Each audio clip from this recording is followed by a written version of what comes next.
અને હવે વાત કરીએ ગ્રામ પંચાયતની ચૂંટણીની।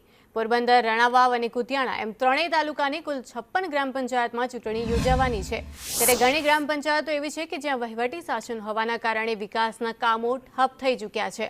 સંદેશ ન્યૂઝની ટીમ રાણાવાવ તાલુકાના આદિતપરા ગામે પહોંચી હતી અને લોકો સાથે ચર્ચા કરી। ત્યારે લોકો સાથે ચર્ચા કરતા અહીં અનેક સમસ્યાઓનો અભાવ હોવાનું ગ્રામજનોએ જણાવ્યું હતું।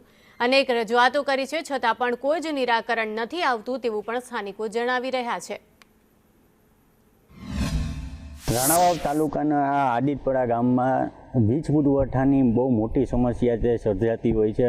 સ્થાનિકો છે તે પણ પરેશાન થઈ ગયા છે। હાલની જે સ્થિતિ છે હું આપને બતાવવા માગીશ કે એ આંગણવાડી છે, આંગણવાડીમાં લાઇટ ન હોવાના કારણે નાના ભૂલકાઓ છે તેને આંગણવાડીના પટાંગણમાં બેસવાનો વારો આવ્યો છે। ક્યાંક ને ક્યાંક અહીંના જે લોકો છે એ તો સમસ્યાનો ભોગ બની રહ્યા છે, પરંતુ હાલ જે નાના ભૂલકાઓ છે તેમને પણ એક વીજ પુરવઠો ખોરવાતા ક્યાંક મોટી હાલાકીનો સામનો કરવો પડી રહ્યો છે। તકલીફો સબી પડે કે તમે અત્યારે હાલ જોવો છો કે આ બાળકોના વાલીઓ અહીંયા બહાર બેહાડે, અમારે આંગણવાડીની બહેનો એ પછી અહીંયા છાંયો છે તે સારું છે ત્યાં બહાર બેહાડીને બિચારા પવનના કાયમ માટે અહીંયા જો જેને નાસ્તો કરાવો તે પણ અહીંયા અંદર નકર પંખો છે, પણ લાઇટ નથી, શું કરવું? આ બાળકો કેટલા હેરાન થાય એના ઉપર દયા નથી આવતી। અમે વારંવાર રજૂઆત કરતા સાહેબ, હું આ ન્યૂઝના માધ્યમથી જે સંદેશ ન્યૂઝના માધ્યમથી એમ કહું કે મુખ્યમંત્રી સુધી હું તો કહું આ વસ્તુ અમારી પહોંચે તો જ કંઈક અમારો લાઇટનો નિકાલ આવશે, ને આ ગામમાં ક્યારેય સાહેબ આવશે ને લાઇટનો નિકાલ। જો આ ભૂલકાં તમે જોવો છો ને સામે જ છે। લાઇટ છે અંદર? લાઇટ છે નથી? કેમ અહીંયા બેઠા છો? તમે કેમ અહીંયા બેઠા છો? અમે બેઠા હતા, ગરમી થાય છે। ભૂલકાઓની સમસ્યા પણ તંત્ર છે તે ધ્યાને નથી લેવું તેવું લાગી રહ્યું છે। વીજ પુરવઠાનો બહુ મોટો પ્રશ્ન છે તે આ ગામમાં સર્જાતા લોકો, સ્થાનિકો અને જે ભૂલકાઓ છે તે પણ હાલાકી ભોગવી રહ્યા છે। ઋષિ થાનકી, સંદેશ ન્યૂઝ, પોરબંદર। પોરબંદર જિલ્લામાં પણ સામાન્ય ચૂંટણી છે તેની તૈયારીઓ થઈ રહી છે। હાલ જે આપણે આદિતપરા ગામે પહોંચી ગયા છે, અહીંના સ્થાનિકોને પૂછશું કે શું સમસ્યાઓ છે, કેટલા કામો થયા છે। સૌથી પહેલાં ભાઈ, પોરબંદરનું આદિતપરા ગામ છે, અહીંયા લોકો છે એમનો વ્યવસાય શું હોય, કઈ રીતે ગુજારો કરતા હોય, શું સ્થિતિ છે? હજી મજૂરી કામ કરે લોકો, બીજું શું કરે?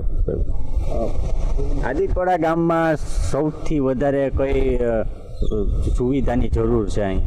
અહીંયા તો એક તો ગામના વેરાની પોસ્ટ ને ગામનું આદિતપરા ગામ છે ને આદિત્યાનું ભરું છે, બરોબર? અહીંયા કોઈ રેવન્યુ વિભાગ છે નહીં, બરોબર ને? આ ગામ તળ છે ને એટલામાં જ એની વિસ્તાર છે, બાકી ક્યાંય વિસ્તાર એક બાજુ ધરમપુર આવી જાય ને એક બાજુ આદિત્યાણ આવી જાય। લોકોને કેટલી તકલીફ પડે છે સરપંચ ન હોવાના કારણે?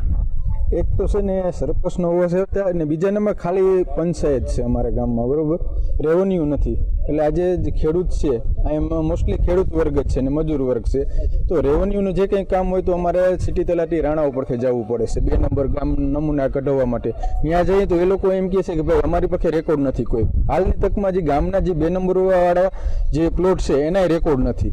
એ રેકોર્ડ માટે કાંઈ એમ કે તમે આદિત્યના જૂની પંચાયત ઓફિસે જાઓ છો, તો એ મેન તો આ રેવન્યુનો અમારે ખાસ પ્રોબ્લેમ છે। બીજા નંબર લાઇટનો બહુ પ્રોબ્લેમ છે। આજે સતત અઠવાડિયું થયા એ લોકો મેન્ટેનન્સના નામે કાપ આપે છે સવારના 8 થી 6 વાગ્યા સુધી, તો કાલે 6 વાગ્યા સુધી કાપ હતો, 6 વાગે કાપ પૂરો થાય તો એને લાઇટ આપણે રેગ્યુલર આપી દેવી જોઈએ ને, તો 6 વાગે એટલે લાઇટ આવી તો કે ડીમ છે, 2 કલાક સુધી એમને બેઠા, તો તમે સવારના મેન્ટેનન્સમાં શું કરતા હતા? શિક્ષણમાં તો હવે હમણાં તાજેતરમાં થોડોક સુધારો થયો છે, એ ગ્રેડમાં સ્કૂલ આવી ગઈ છે, આખરે રિનોવેશન આખી સ્કૂલનું થયું છે, એટલે શિક્ષણમાં તો જો 2 આંગણવાડી કેન્દ્ર છે એ એક સારી રીતે કાર્યરત છે ને ધોરણ 1 થી 8 સુધી શિક્ષણ પ્રોવાઈડ કરવામાં આવે છે। જો આગળનું શિક્ષણ જોની હાઈસ્કૂલની સુવિધા આપવામાં આવે તો અમારા જે ગામના બાળકો છે કે રાણાઓ કે પોરબંદર અપડાઉન કરવું પડે એ ન કરવું પડે, અને અપડાઉન માટે પછી ફેસિલિટી નથી, કારણ કે અમારે બસની સુવિધા નથી।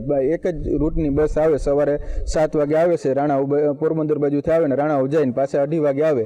એક રૂટમાં બાળકો અપડાઉન કરે છે। જો ટ્રાન્સપોર્ટેશનની સુવિધા ઉપલબ્ધ થાય તો શિક્ષણની સુવિધા સુધરે એમ છે। લાઇટનો એક મેન પ્રોબ્લેમ છે ગામની અંદર, બરોબર?